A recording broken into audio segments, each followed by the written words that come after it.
Madame, Monsieur, bonsoir, bienvenue sur Sport Business Africa, votre émission, comme vous le savez, consacrée à l'économie et au management du sport en Afrique et dans toute la francophonie. Aujourd'hui, 3 sujets, comme à l'accoutumée, à l'ordre du jour de cette édition. D'abord, dans l'actu, nous reviendrons sur le différend qui existe depuis quelques jours ou quelques semaines entre la Ligue de football professionnel du Cameroun et la Fédération camerounaise de football.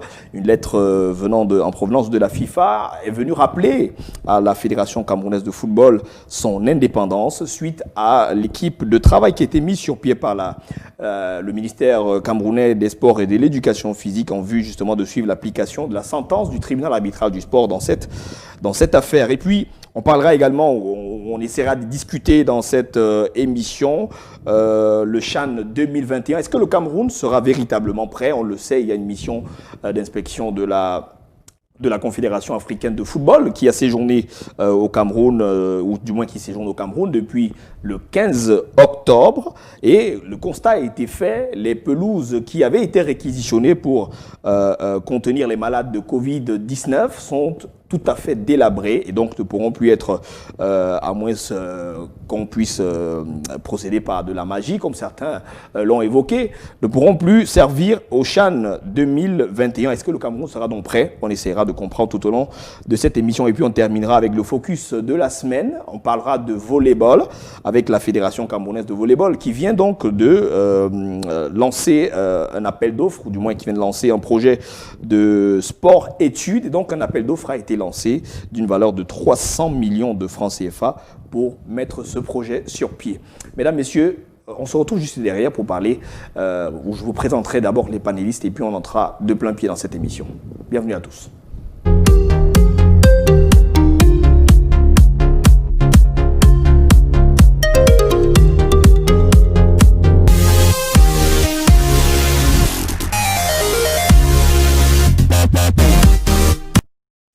Voilà, je voudrais commencer d'abord par ma gauche. Il est là, en chemise rouge, c'est très rare. Bernard Basson, bonsoir et merci d'être là. Bonsoir Steve, merci pour l'invitation. C'est vrai que ça fait longtemps que tu n'étais pas là aussi, mais en même temps, ça fait longtemps qu'on ne t'avait pas eu sur ce plateau. Oui, mais je suis content d'être de retour. Lui, c'est un inconditionnel déjà, et puis un habitué de ce plateau. André Onana, il est manager sportif. Bonsoir André. Bonsoir Steve, bonsoir à Basson, bonsoir à vos téléspectateurs. La saison sportive au Cameroun tarde à démarrer. Comment est-ce que Ofta de Kribi, que vous essayez de gérer tant bien que mal, prépare ou du moins entame sa mise au vert? Ofta a déjà son effectif qui a débuté un travail de fond sous la directive du coach Batancham. Ofta est en train de se préparer à entamer de plein pied le championnat qui va débuter probablement le 31. Du moins, c'est la date qui a été évoquée par le bureau du conseil de la Ligue. Donc, nous travaillons pour que l'équipe soit prête à cette date maintenant. S'il y a un report, comme cela semble être le cas, ça va nous faire du bien parce que il faut dire que le Covid a laissé pas mal de traces négatives. Il faut rattraper ce retard, ce ne sera pas évident. Mais Ofta de Kribi se prépare tant bien que mal. Voilà, et peut-être le championnat n'a pas démarré au Cameroun parce que véritablement il y a un conflit qui existe depuis entre la Ligue de football professionnel qui a été mise à l'écart toute la saison dernière par la FECAFOOT. Et donc ce conflit qui a permis aujourd'hui à la FIFA de faire une sorte de menace au Cameroun. Celle-ci justement fait suite à la mise sur pied d'un groupe de travail par le ministre camerounais des Sports et de l'Éducation physique, Narcisse Mwele Kambi, en vue de suivre l'application diligente de la sentence rendue le 14 septembre dernier par le tribunal arbitral du sport qui réhabilitait justement la Ligue de football professionnel dans ses droits. Dans une correspondance qu'elle a donc adressée à la Fédération camerounaise de football, la FIFA rappelle à l'instance dirigée par Seydou Mbomo Djoya qu'elle doit être indépendante. Conflit LFPC FECAFOOT. Le Cameroun est-il en danger? C'est un reportage que je vous propose de suivre. Il est signé Marina Nkovwina.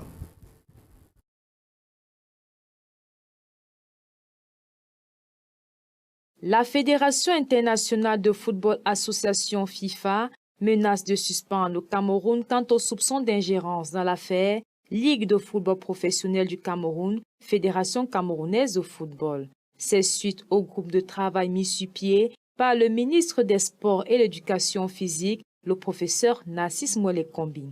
L'objectif du dit groupe est de veiller à l'application de la décision du tribunal arbitral du sport annulant la suspension de la Ligue de football professionnel du Cameroun.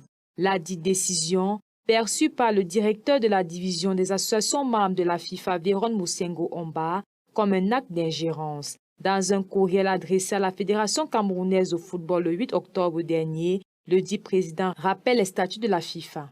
Selon l'article 14, alinéa 1, 3 et 19, les associations membres sont statutairement tenues de gérer leurs affaires de manière indépendante et sans influence des tiers. Tout manquement peut ainsi entraîner des sanctions pouvant aller jusqu'à la suspension pure et simple de l'association. Réponse du berger à la bergère, le patron des sports dans un courriel estimé qu'il n'est nullement question d'ingérence, mais plutôt de créer un cadre de concertation institué dans un esprit d'apaisement et de rassemblement pour favoriser l'exécution de la décision du tribunal arbitral du sport en vue du démarrage urgent des championnats professionnels. Pour le professeur Narcisse Moelle-Kombi, il est clair que son statut de tutelle tient du fait que la Fédération camerounaise de football bénéficie d'une délégation de pouvoir dans l'exercice d'une mission de service public et que l'État du Cameroun subventionne les activités de la Fédération camerounaise de football ainsi que de la Ligue de football professionnel du Cameroun. Dans la perspective du championnat d'Afrique des Nations et de la CAN que le Cameroun doit organiser, l'hypothèse d'une telle suspension n'est pas envisageable. Voilà, quand on regarde ce reportage, Bernard, ou du moins quand on suit Marina, on a envie de se demander, dans ce conflit véritablement, à qui est-ce qu'il profite, le conflit qui existe aujourd'hui entre la FECAFOOT et la LFPC? En tout cas, le conflit ne profite pas à la fédération. Parce que la fédération va certainement se tirer une balle dans le pied en essayant de s'entêter. Je pense que la FIFA n'a peut-être pas, dans son courriel, utilisé l'expression juste. Parce qu'elle aurait d'abord dû rappeler à la fédération son obligation d'exécuter les décisions rendues par les institutions internationales sportives, ce qui n'a pas été le cas. Donc on a clairement l'impression que la FIFA a eu une position partisane. Moi, lorsque j'ai lu ce courriel, j'ai été un peu intrigué, parce que je me demandais comment est-ce que la FIFA peut appréhender les choses sous un angle aussi léger. Je pense qu'elle aurait d'abord dû rappeler à la fédération que nous sommes également au courant de ce que une décision a été rendue par le TAS, vous ne l'avez pas appliquée. C'est donc pourquoi le ministre décide d'intervenir. Donc peut-être le groupe ministériel mis en place, moi également je trouve qu'il est plutôt impertinent, parce que je pense que pour faire appliquer une décision, pas besoin d'un comité ministériel qui va encore faire dépenser beaucoup d'argent. Mais je pense que le ministre aurait simplement pu, sous sa bannière, sous sa casquette de tutelle, instruire la fédération ce qu'il faudrait qu'elle fasse, à savoir respecter les décisions rendues. Et si le ministre prend cette position-là, à aucun moment le ministre ne semble s'ingérer de manière à porter atteinte à l'intégrité de la fédération, mais au contraire préserve l'équilibre du football, à savoir que la fédération se plie aux dispositions statutaires de la FIFA. Donc pour moi, le courriel de la FIFA est un courriel qui est inopportun en l'état actuel des choses. Le Cameroun est plongé dans une crise qui paralyse tout le football camerounais. Les sportifs n'ont plus d'activité, les entraîneurs non plus, les managers non plus, nous les juristes sportifs également. Donc tout le paysage footballistique camerounais est à l'arrêt. Il faut bien que les choses redémarrent. Et pour ça, il faut que le ministre des Sports garde l'activité sportive au Cameroun, frappe du poing sur la table. C'est ce que le ministre a fait, demandant à la fédération de s'exécuter, auquel cas il fallait prendre des mesures fortes. Donc je pense que le courrier de la FIFA, à l'état actuel des choses, moi il me traverse très peu, parce que je ne vois pas pourquoi est-ce que la FIFA a pris cette position-là. La fédération camerounaise de football, comme les fédérations sportives dans le sens général du terme, ont une double tutelle, il faut le savoir. Une tutelle administrative qui est le ministère, une tutelle technique qui est la FIFA. La FIFA a pour principale mission d'organiser l'activité du football. Et le ministère gère l'attitude de la fédération sur le plan national. Tout comme la FIFA peut suspendre la fédération, également le ministère peut retirer l'agrément à la fédération. Donc c'est un schéma dans lequel il faut qu'on comprenne, j'ai d'ailleurs écrit un article dessus, dans lequel on doit comprendre que le pouvoir des fédérations sportives n'est pas absolu. C'est un pouvoir qui se limite, qui trouve sa restriction dans ce qu'on appelle l'ordre public interne. Donc il faut que la FIFA se rassure dans sa prise de position que l'ordre public interne n'est pas atteint. Actuellement, chez nous, il y a une crise. Il y a une fédération qui se rebelle. il y a une ligue qui ne fait que revendiquer son droit et ses droits. Et donc là, il est important que le ministère prenne position pour réaffirmer le fait selon lequel la fédération devrait se conformer à ce qui est écrit. Donc, personnellement, je trouve que la fédération, en quelque sorte, est en train de jouer à un jeu trouble qui ne va pas lui être profitable à très court terme. Donc, il aurait été souhaitable que la fédération applique la décision, parce que certains m'ont dit, lorsque j'ai parlé avec quelques-uns, que la fédération a restitué la Ligue dans ses droits, mais j'ai dit non. Le TAS a bien précisé, l'a restauré dans ses droits au 18 octobre 2019. Oui. La FECAFOOT l'a restitué dans ses droits au 25 septembre 2020. Et c'est pas pareil, après puisque la date de la sentence. Au 18 octobre 2019, monsieur général Pierre Semengue est président, monsieur Benjamin Béhek est secrétaire général, mais la fédération la restitue de manière à proposer notre secrétaire général, alors qu'à cette date-là, il n'y avait pas un autre SG. Donc, la fédération restaure la Ligue dans ses droits à une date qui n'est pas celle indiquée par le TAS. Donc, ça crée encore un contentieux. Qui doit le solutionner, c'est bien le ministère qui doit prendre position parce qu'il est tutelle du football camerounais. Donc, personnellement, je trouve que la FIFA, dans son courriel, a été très maladroite. Elle n'a pas été pertinente du tout. Et il faudrait qu'elle se rassure d'informer les fédérations qui lui sont membres que ces fédérations-là ont une double tutelle administrative, qui est le ministère, et technique, qui est la FIFA. Mais on a vu, André Onana, ou du moins on a lu le communiqué de la FIFA, et le ton employé par la FIFA n'était pas aussi affirmatif. La FIFA émettait quand même des doutes. On a l'impression qu'il y a une ingérence. Faites attention, vous les gars de la FECAFOOT. Est-ce que véritablement l'action du MINSEP peut être aujourd'hui assimilée comme une ingérence? La FIFA n'a pas a produit justement ce genre de correspondance parce que la FIFA ne doit pas douter, la FIFA ne doit pas s'imaginer, la FIFA doit agir avec des éléments. Elle a agi presque pareil en Côte d'Ivoire lors de l'élection. Et c'est ce qui est curieux, vous savez. Moi, je crois dire qu'il y a eu des magouilles dans... Excusez-moi, moi je pense que le problème, c'est le représentant de l'Afrique au niveau de la FIFA, ce monsieur Moussengo. C'est sous sa bannière qu'on a tous ces problèmes. La FIFA n'a pas à faire avec ce qu'on appelle dans le quartier le Congo-Ça. Les gens vous disent qu'il y a l'ingérence. Vous ne cherchez pas à avoir des éléments d'ingérence et puis vous pondez rapidement un communiqué. Non, moi je crois que c'est une situation malheureuse qui ne grandit pas le football camerounais. Comme Basson le disait tout à l'heure. Et d'ailleurs, lui il est juriste, il devrait parler de l'intention. Vous rendez bien compte qu'il y a une mauvaise intention de la part de la fédération, il faut le dire. Déjà, on a suspendu le général, président de la Ligue, qui a esté en justice. Il est allé en justice, il a eu gain de cause. Alors quand il revient, on refuse d'appliquer la décision telle qu'elle a été rendue. Qui n'a plus l'âge pour être président de la Ligue. On lui oppose un secrétaire général, on lui dit non, il faut qu'on nomme un secrétaire général. On lui dit bon, maintenant tu es président jusqu'à la fin de ton mandat. En fait, vous comprenez que derrière, il y a une mauvaise intention. Alors la fédération prend souvent la FIFA comme bouclier. Ce n'est pas le premier problème, ce n'est pas la première correspondance dans ce genre. Elle est coutumière du fait. Maintenant, vous savez aussi, il faut se dire que les acteurs du football camerounais sont déjà émancipés. Ils savent que la FIFA, ce n'est plus la mastodonte qu'on nous a présentée il y a 15 ans. Si on n'est pas d'accord, on va au TAS. Et le TAS est au-dessus de la FIFA en matière de droit. Donc, du coup, moi, je crois qu'il faut rétablir véritablement la Ligue dans ses droits. C'est important pour rassurer le mouvement footballistique camerounais. Il faut rétablir la Ligue dans ses droits. Laisser l'équipe du général terminer son mandat et maintenant aller le battre à la régulière lors des prochaines élections. Ça ne prend pas beaucoup de temps. C'est dans 8 mois que les clubs se réunissent pour aller remplacer le général dans 8 mois au lieu d'entretenir des guéguerres. Parce qu'aujourd'hui, on a ce que vous appelez une guerre par personne interposée. Ce sont les clubs qui s'interposent à la guerre qu'il y a entre la Ligue et la FECAFOOT. La FECAFOOT s'entend qu'elle a déjà perdu sur presque tous les plans, est obligée de monter les clubs contre leur Ligue. Vous comprenez ce qui se passe? Voilà l'enjeu. Et on se dit non, ceci n'est pas de nature à véritablement rassurer, rassembler les sportifs. Parce que nous, à Oftad Kribi, on a faim, on a soif de jeu. On a arrêté, ça fait plus de 7 mois.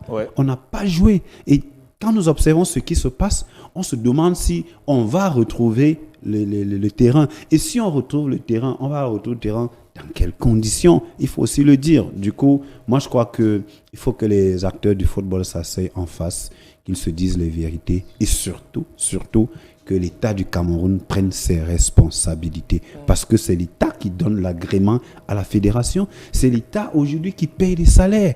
Mais attendez, il n'y a pas 2-3 clubs qui payent des salaires de Ligue 1 qui payent plus de 100 000 francs au Cameroun en termes de salaire. 100 000 francs, c'est ce que l'État verse. C'est la contribution de l'État. Alors, un club va vous dire, je te donne 100 000 francs de salaire, mais non, ce n'est pas l'argent qui vient du club, c'est l'argent qui vient du ministère. Donc, du coup, je crois qu'il faut avoir un peu de respect pour les institutions de l'État parce que le président de la fédération a été convoqué au ministère. Il a choisi de ne pas partir, invoquant l'ingérence du ministère. Je crois que quand on n'est pas en accord avec son père, il vous convoque, vous allez vous asseoir avec lui pour lui dire, papa, je ne suis pas d'accord avec ça, je ne suis pas d'accord avec ça. Alors, Bernard, est-ce que quand nous sommes dans une situation comme celle-ci, est-ce qu'on a besoin de prendre autant de temps pour restaurer une institution ou une instance dans ses droits tels que la décision ou bien du moins la sentence du TAS l'exigeait? Pourquoi ça traîne après autant de temps? Ça fait bientôt 1 mois, ou du moins peut-être on a dépassé, que le TAS a demandé que la Ligue de football reprenne, ou du moins rentre dans ses droits. Pourquoi jusqu'aujourd'hui elle n'a pas pu être installée ou du moins être rétablie? C'est vrai que ça fait plus d'1 mois déjà, mais il faut distinguer la position juridique de la situation pratique. Au sens du droit international du sport, bien sûr, depuis le 14 septembre 2020, le contentieux entre la Ligue et la Fédération a pris fin. Parce que le TAS s'est prononcé. Tout à fait. Et dans le dispositif de la sentence rendue par le TAS, les recommandations, les prescriptions, les injonctions sont claires, sont manifestes. Maintenant, au plan pratique, le différend n'est pas que juridique. Il y a un différend d'ordre personnel, d'ordre individuel.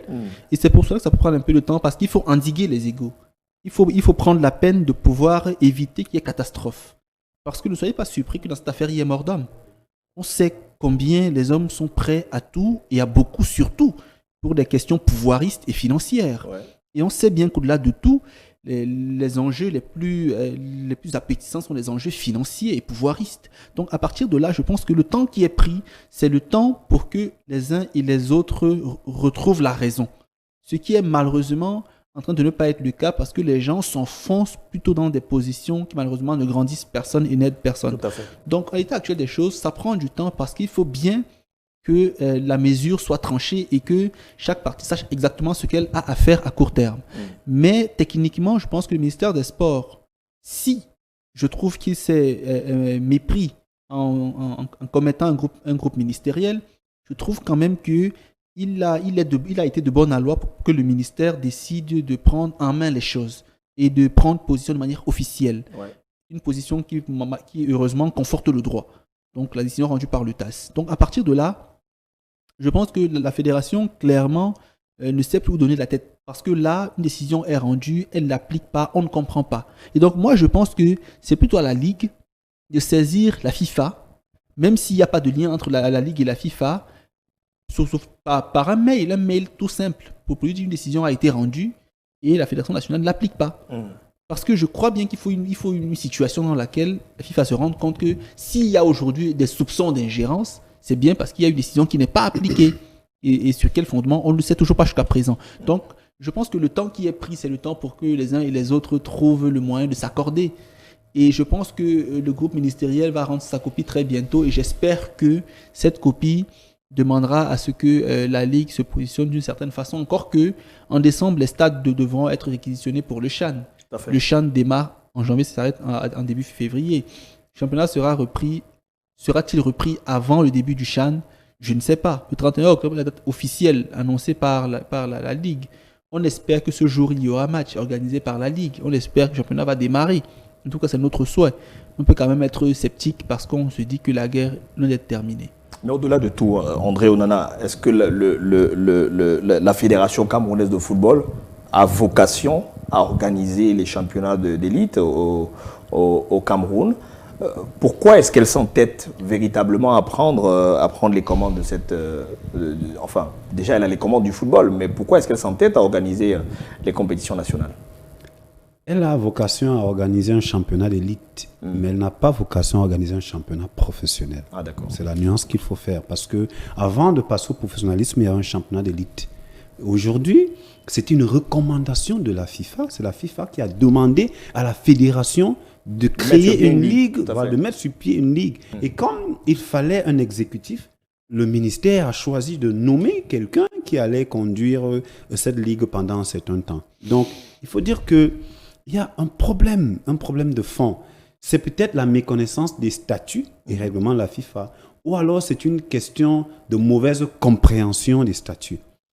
Moi, je dis aux uns et aux autres que le club s'affilie à la fédération comme la fédération s'affilie à la FIFA. Vous comprenez, le club est une association. Alors, elle tient son assemblée générale, elle met sur pied un bureau exécutif, elle va donc avec le procès verbal vers la fédération et s'affilie. C'est le même processus que la fédération utilise quand elle va s'affilier à la CAF et à la FIFA. Du coup, les rapports entre les administrateurs de la fédération et les membres de la fédération qui sont les clubs, ces rapports sont codifiés. Vous comprenez? Donc, on ne se lève pas un matin, on dit je vais suspendre tel parce que c'est moi la fédération, je vais faire ci. Non, ce n'est pas possible. Du coup, on se demande, mais mon Dieu, qu'est-ce qui se passe à la fédération? Tant de procès perdus, 930 millions de perdus, c'est le président de la fédération lui-même qui le dit dans un rapport. Donc, du coup, je crois que il faut que les uns et les autres soient beaucoup plus sérieux. Il faut qu'il y ait, comme je le disais tantôt, un nouveau paradigme de dirigeant de club. Parce que là, on a mis de côté le bon sens. Parce que je parlais d'intention tout à l'heure. Il n'y a que la mauvaise intention qui peut nous amener là où nous sommes. Ouais. Le ministère est dans son rôle, le rôle de régulateur. Il se rend compte que 2 enfants, ou alors le ministère, c'est le grand-père, la fédération, c'est le fils, et la ligue, c'est le petit-fils. Alors, c'est normal que le grand-père fasse asseoir le père et le petit-fils pour leur dire, écoutez, non, nous, on pense que voici comment est-ce que les choses doivent se passer. Et qu'aujourd'hui, la fédération veuille fait prospérer l'idée selon laquelle elle a la protection de la FIFA, elle peut faire de ses membres ce qu'elle veut. Non, ça ne peut pas passer parce que le mouvement sportif camerounais est en train de s'émanciper et forcément, beaucoup commencent à comprendre les enjeux de l'organisation du CHAN, de la CAN, qui certainement vont poser beaucoup de problèmes sur le plan infrastructure. Vous avez parlé des infrastructures, des gazons, après les Covid qui sont en train de... Moi, j'ai peur que la CAF ne se saisisse de ce dossier parce qu'on peut partir de cette crise pour dire, OK, vous n'êtes pas prêt pour l'organisation de ces compétitions. On reviendra dessus, mais avant, peut-être des propositions, Bernard Bassong. Comment est-ce que, face à une telle crise, on réussit à tirer son épingle et véritablement à remettre les acteurs que sont les footballeurs au centre de leur profession? Alors, les principaux acteurs sont peut-être les footballeurs, comme vous le dites, mais les acteurs les plus importants de cette situation sont les clubs. Parce que c'est vrai, les clubs sont constitués de joueurs, mais pas que. De joueurs, d'entraîneurs, de présidents, de médecins, de juristes, ainsi de suite. Donc, ce sont les clubs, en tant qu'associations sportives, qui sont les membres ou les personnes les plus impliquées dans cette situation. Alors, malheureusement, les présidents de clubs également ne sont pas en odeur de sainteté entre eux. Il n'y a pas une vraie synergie, il n'y a pas une vraie osmose. Ce qui davantage complexifie le différend et opacifie la possibilité de solution de ce différend-là. Ça devient très compliqué. On a des présidents de clubs qui sont, pour d'aucuns, partisans de ce que fait la fédération, pour d'autres, loyaux envers leur ligue. Et donc, ça crée un tel déficit et un tel déséquilibre que voilà, on n'est pas sûr que les choses iront dans le bon sens du terme. Mais ce que je veux dire, c'est quand même comme proposition, c'est qu'il faudrait que les clubs, à un moment donné, pensent à leur intérêt. Parce qu'aujourd'hui, leur intérêt, c'est qu'il y ait football. Ouais. Leur intérêt, c'est que les sportifs puissent leur générer des revenus à moyen terme. Le football camerounais déjà est assez piteux comme ça. Alors si les clubs ne jouent pas, si les joueurs n'évoluent pas, à quoi sert le football? Donc ces présidents qui continuent de se gargariser dans ce conflit en espérant tirer 1 ou 2 millions ici au détriment de leurs joueurs, que font-ils au final? Sont-ils vraiment conscients de leur véritable intérêt? Savent-ils où se trouve leur intérêt? Je ne sais pas. Donc la seule proposition est que les clubs décident définitivement de se reconstituer en une ligue, de s'affilier et de se réaffilier, pour ainsi dire, à leur ligue, et tiennent le championnat pour la saison en cours, et puis à l'issue organisent des élections transparentes et libres à l'issue desquelles on désignera le président de la ligue. Moi, je pense que c'est ce qu'il y a de plus simple à faire pour ces clubs-là. André Onana, des propositions pour sortir de la crise? Oui, comme première proposition, je demanderai à l'État de prendre fermement ses responsabilités. C'est très important parce que l'État est le rationnel en soi et pour soi. Donc, du coup, on ne peut pas continuer de fouler aux pieds les institutions étatiques. Ça, c'est pour la première proposition. La seconde proposition, je proposerai véritablement que les présidents de clubs prennent en main leur destin. Parce que voyez-vous, pendant que nous on parle du conflit LFPC FECAFOOT, tout à côté, vous avez Coton Sport de Garoua qui présente à son public un bus flambant neuf. Coton Sport qui présente à son public un équipementier et pas des moindres. Justement, digne du professionnalisme. Du professionnalisme. Alors, vous n'avez pas vu Coton dans cette bataille, dans cette bagarre. Coton ne s'occupe pas de ça. Coton s'occupe de développer sa structure. Quand vous avez développé votre structure, vous avez développé votre infrastructure, non, la fédération viendra vers vous. Elle ne pourra pas faire sans vous. Vous vous imaginez en Espagne, la Ligue à faire sans Barcelone, le Real de Madrid? C'est impossible. Il faut développer les clubs. Je crois que c'est là où il faut retrouver les présidents de clubs et ça va régler forcément ce problème parce qu'ils sont dans une situation de précarité. C'est pour ça qu'ils recherchent des postes ça et là. Et malheureusement, on est obligé de les diviser. En les divisant, vous voyez ce qu'on crée comme fissure. Donc, il faut se prendre en main pour le bien du mouvement sportif.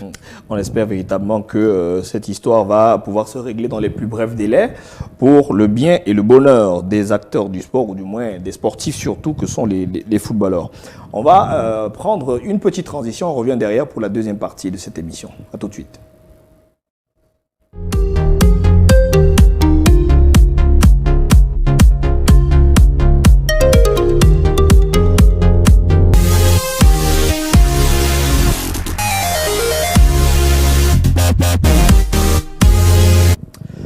Voilà, ça discute donc depuis quelques jours. Le CHAN 2021, une fois de plus sous le feu des projecteurs.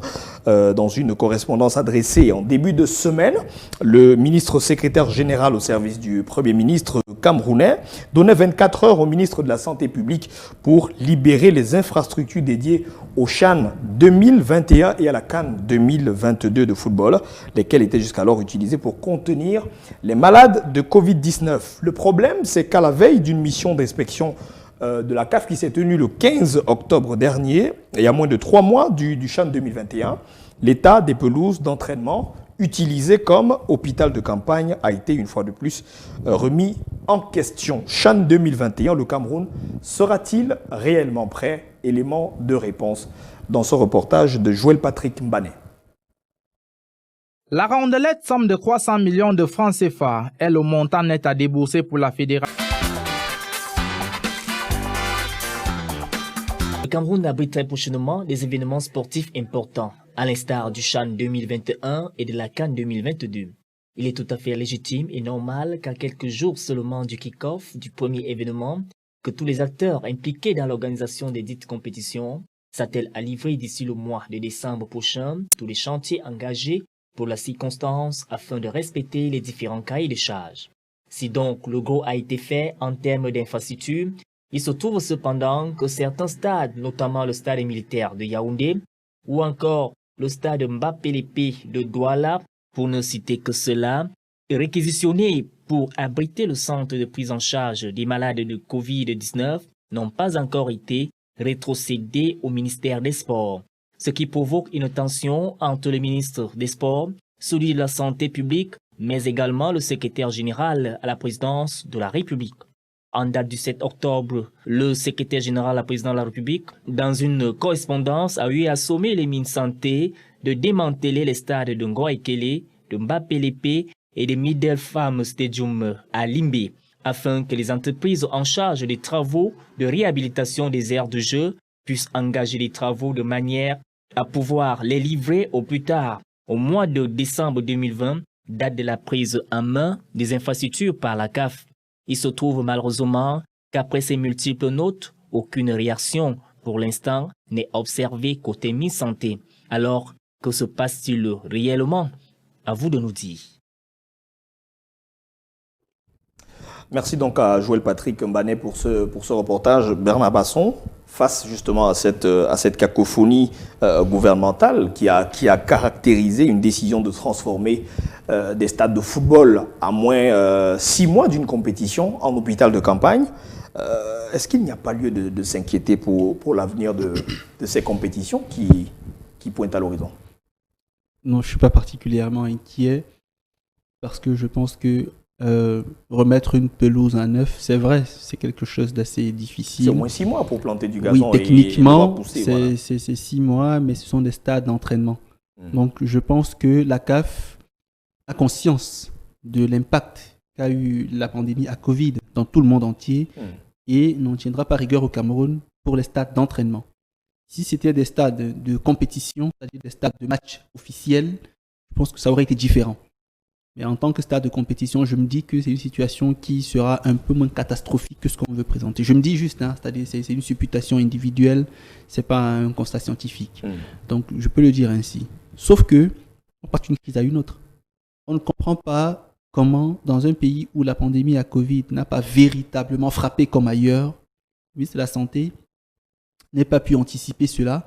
En sachant que voilà, on a prévu ces camps, mais voilà, on n'a pas eu les malades qu'on attendait. Il fallait démanteler rapidement ces installations-là parce que voilà, on a le CHAN et la CAN qui arrivent et il faut qu'on soit prêt. Parce qu'il ne faut pas oublier que la santé et le sport sont intimement liés. Tout à fait. L'un ne va pas sans l'autre et inversement.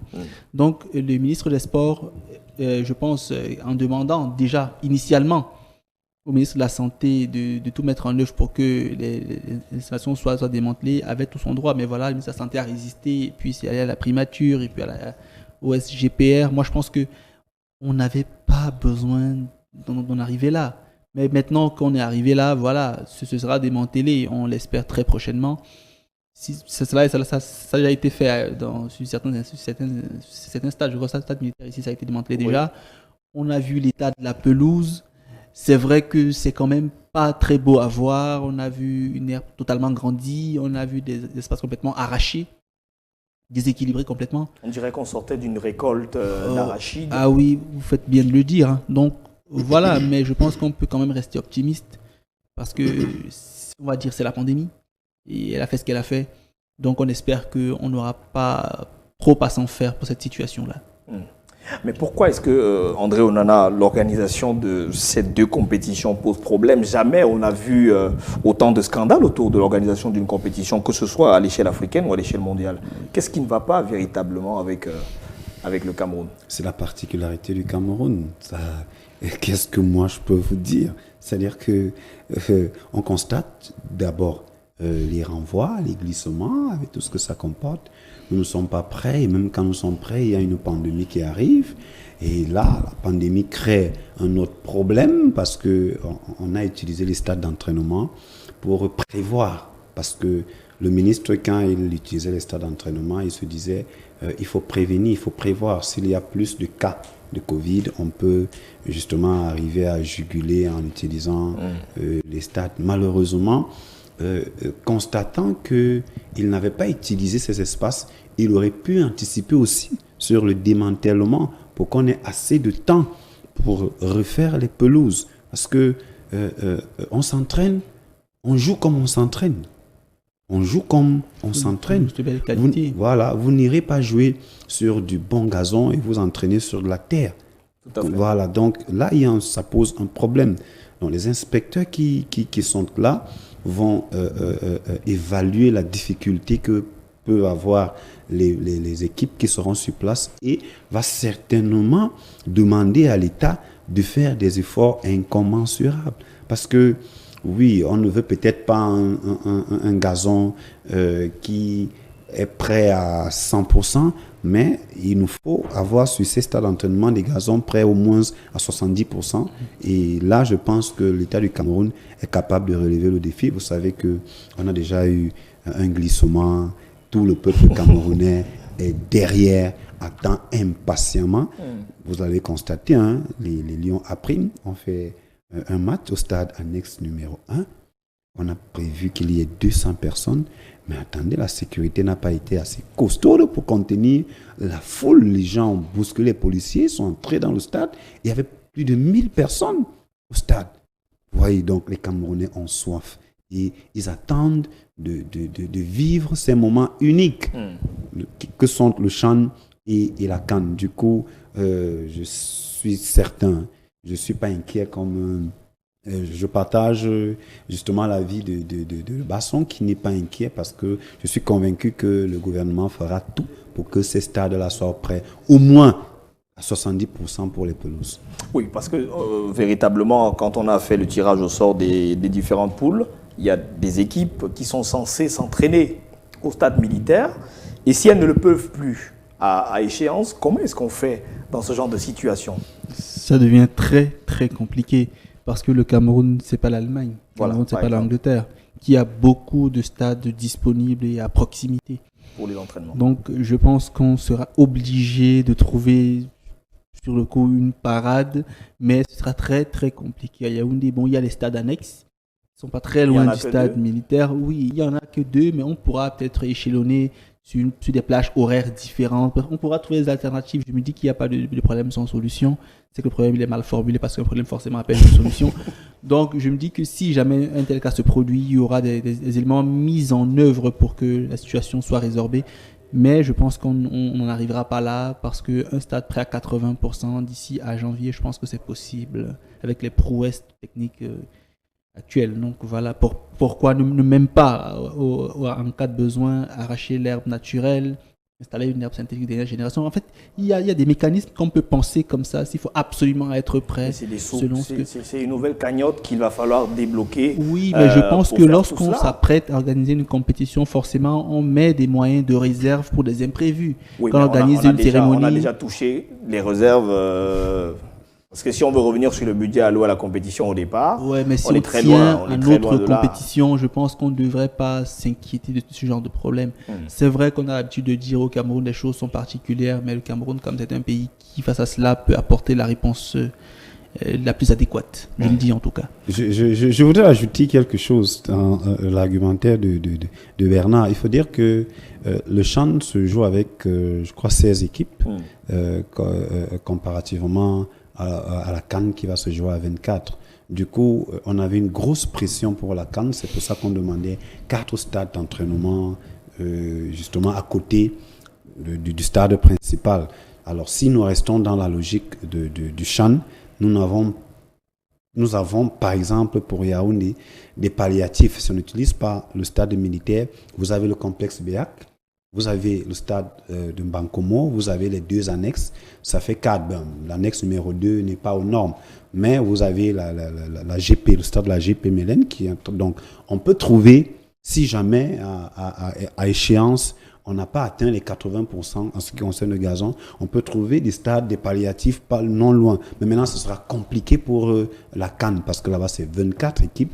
Et je crois aussi que pour la CAN, quand même, on aura véritablement redoré le blason de tout ce qu'on a comme infrastructure. Donc, du coup, je crois que, comme il a dit, on va trouver un palliatif. Peut-être qu'on ne va pas utiliser les finances, comme on le disait, parce qu'il y a déjà des infrastructures qui sont là. Maintenant, il faut simplement essayer de faire basculer. Si on n'a pas le stade militaire, on va utiliser peut-être le complexe de la GP, qui a un très bon gazon. On peut utiliser le complexe BEAC, on peut utiliser l'annexe numéro 1, et on peut utiliser Mbankomo. Ça nous permet de régler provisoirement ce problème.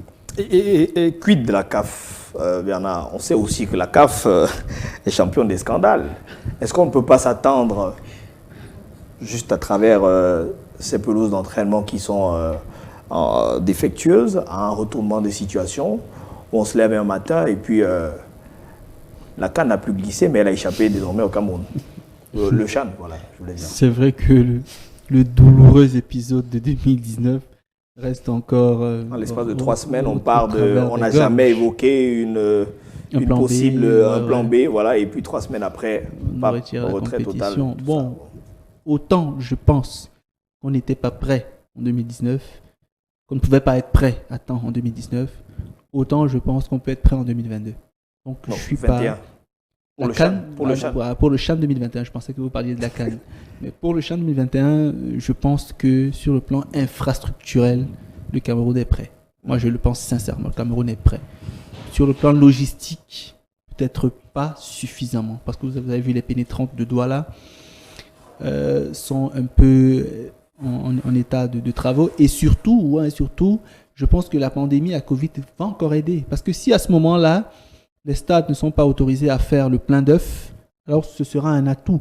Parce que si les stades sont appelés à faire le plein d'œufs, sont autorisés à faire le plein d'œufs du fait que la pandémie soit résorbée au Cameroun, alors là, vous voyez que les pénétrantes de Douala qui donnent accès au stade ne peuvent pas suffisamment contenir plus de 60 000 personnes de façon aisée. Surtout que sous 60 000, c'est les spectateurs. Il y a 3 000 des forces de l'ordre, forcément, ou 4 000. Pour sécuriser sans compter les commerçants qui ne sont pas spectateurs. Donc, on aura environ 66 000 personnes autour du stade qui viendront, qui partiront. Et donc, à ce niveau, on voit quand même que les entrées, celle qui vient de Yassa, celle qui va à Village et puis celle qui vient de DA, ces entrées ne sont pas suffisamment grandes, à notre avis, pour accueillir 66 000. C'est qu'on passera 2 jours pour que ces gens-là viennent décharger dans des véhicules et repartir. Donc moi je me dis que logistiquement parlant, il faut améliorer les choses au plus tôt pour le CHAN et surtout pour la CAN. Mais ailleurs, je pense également que sur le plan médical, il y a à faire. Je pense que la CAF saura faire les protocoles sanitaires et tout. Donc pour moi, le Cameroun peut être prêt pour le CHAN. Techniquement, on peut être prêt pour le CHAN. Il n'y a pas matière à s'inquiéter. Mais la CAF maintenant, comme vous l'avez dit tout à l'heure, la CAF peut clairement décider... Oui, de faire comme d'habitude, entre guillemets. Donc, elle peut également encore nous retirer la compétition, mais je pense pas que ce sera le cas parce que le Cameroun tient à sa compétition et est en train de faire beaucoup d'efforts pour que la compétition se tienne. Alors, André Onana, à quoi est-ce que pourrait ressembler si oui, finalement, le Cameroun, parce qu'il y a une autre mission qui passera, je crois, en décembre pour entériner l'organisation, à quoi pourrait ressembler justement le CHAN 2021 dans le contexte sanitaire actuel? Est-ce qu'on aura un CHAN avec un minimum de personnes au stade ou à huis clos, par exemple? C'est possible qu'on ait un CHAN à huis clos. Bon, il faut dire que pour la relance des activités sportives, notamment les championnats Ligue 1, Ligue 2, le Premier ministre a ordonné qu'il y ait une ouverture de stade et que pour les compétitions, on ait un maximum de 200 personnes. Il n'est pas exclu que cette mesure évolue pour qu'on se retrouve lors du CHAN avec 2000, 5000 personnes. C'est possible. Maintenant, tout dépendra aussi de l'évolution justement de la pandémie. Est-ce qu'elle est véritablement endiguée? Est-ce que les chiffres vont croissant?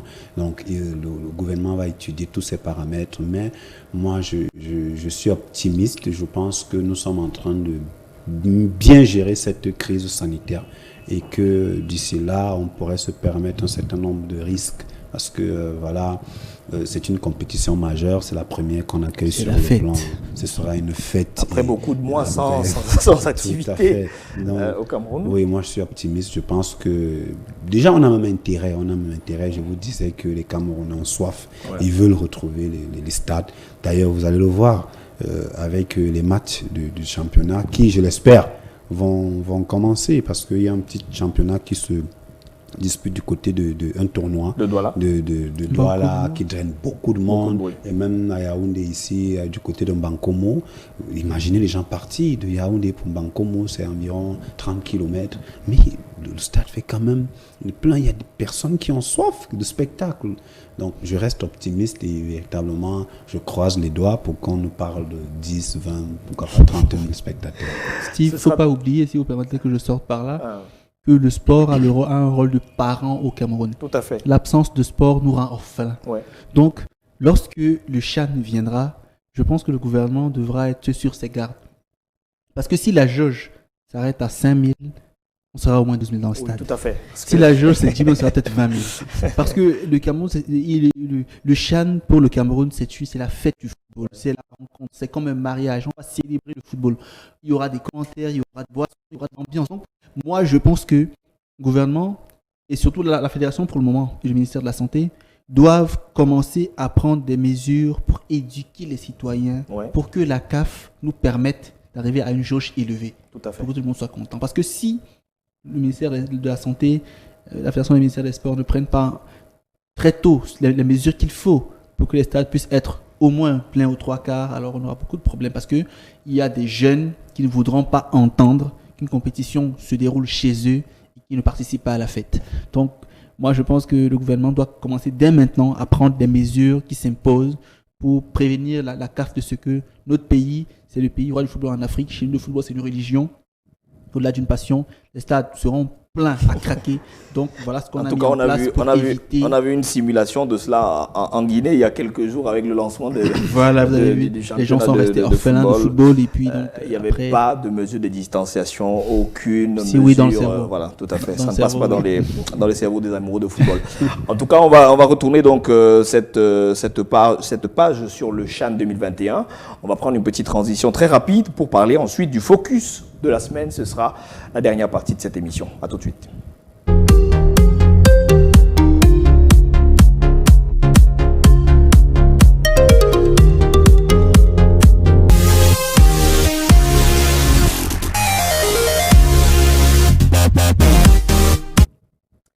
Voilà, dans le focus de la semaine, on parle de la Fédération camerounaise de volleyball qui vient de lancer un projet monumental de sport-études.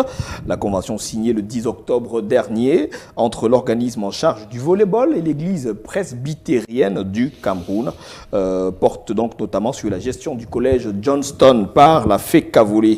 Et donc par cette nouvelle collaboration, la FECAVOLE se donne pour ambition de mettre en œuvre son plan d'action stratégique dans le domaine du sport-études pour le développement à moyen et à long terme de cette discipline sportive au Cameroun, afin justement de mener à bien cet ambitieux projet. Une levée de fonds d'une valeur de 300 millions de francs CFA vient d'être lancée par la dite fédération. Je vous propose de suivre ce reportage que nous signe André Bela.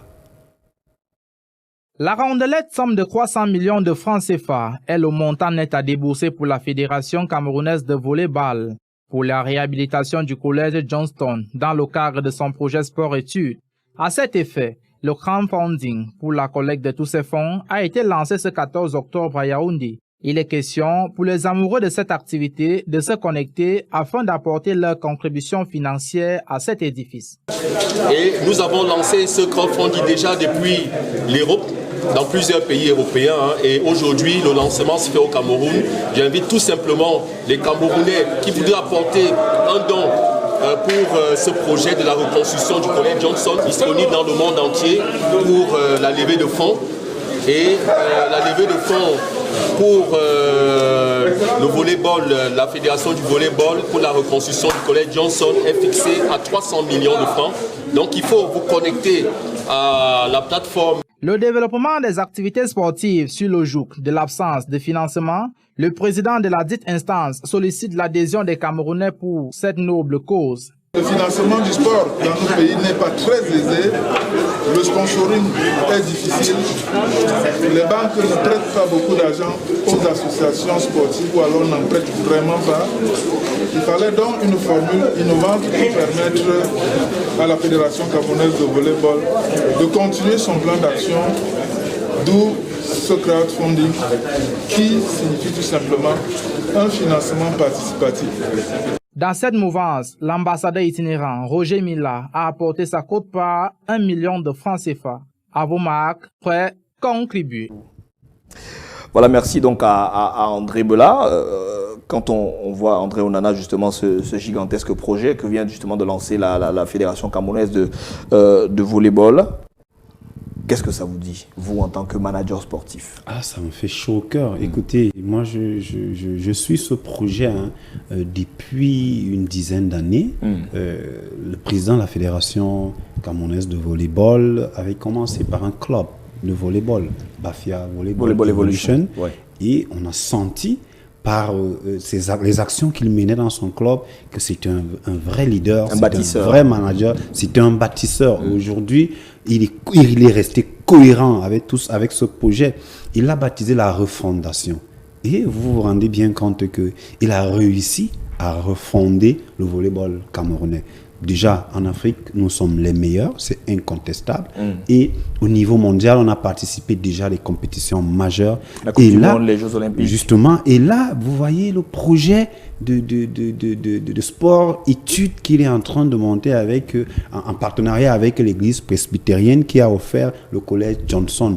Voilà une levée de fonds qui va permettre véritablement de reconstruire ce collège et de permettre aux jeunes. Avant cela, il faut dire qu'il a commencé avec ce projet de détection de jeunes talents. Il l'a fait dans toute l'étendue du territoire national. Vous avez des jeunes volleyeuses du côté de l'extrême nord, du nord, 13 ans, qui ont des tailles vraiment, je ne sais pas comment je vais qualifier.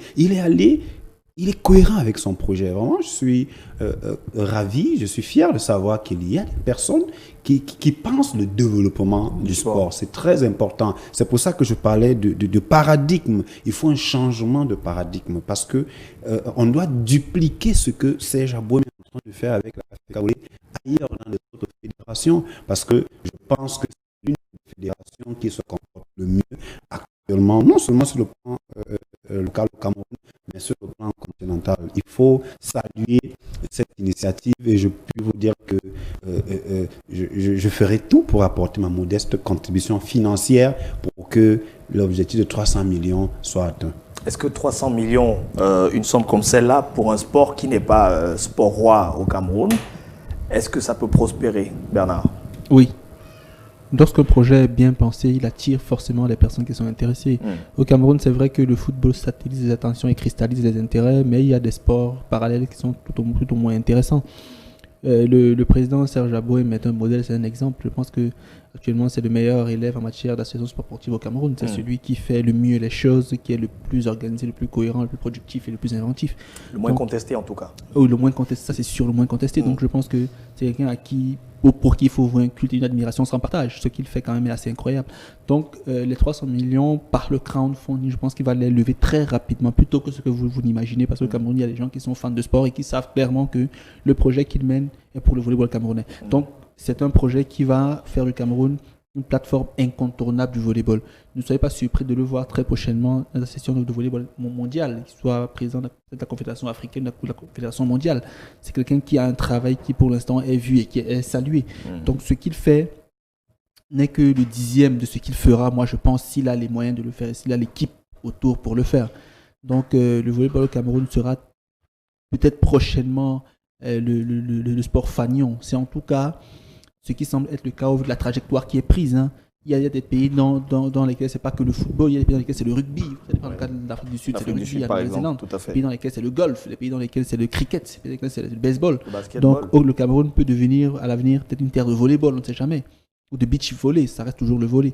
Donc moi je me dis que ce qu'il fait est tellement pertinent, tellement cohérent et tellement intéressant que c'est quelqu'un qu'il faut saluer avec la plus grande politesse. Donc moi j'ai confiance en lui et je pense que des gens forcément l'accompagneront, y compris moi-même, pour que son projet arrive où il doit arriver, où il peut arriver. Est-ce que le partenariat avec l'église presbytérienne l'église presbytérienne du Cameroun dans le fond est-il bon? Si vous me demandez mon avis simple, moi je dirais oui, parce que c'est un projet dans lequel on joint à la fois trois valeurs. Les valeurs sportives que vous connaissez, la sécurité, le partage, le fair play, les valeurs académiques, la formation, le développement personnel et les valeurs religieuses.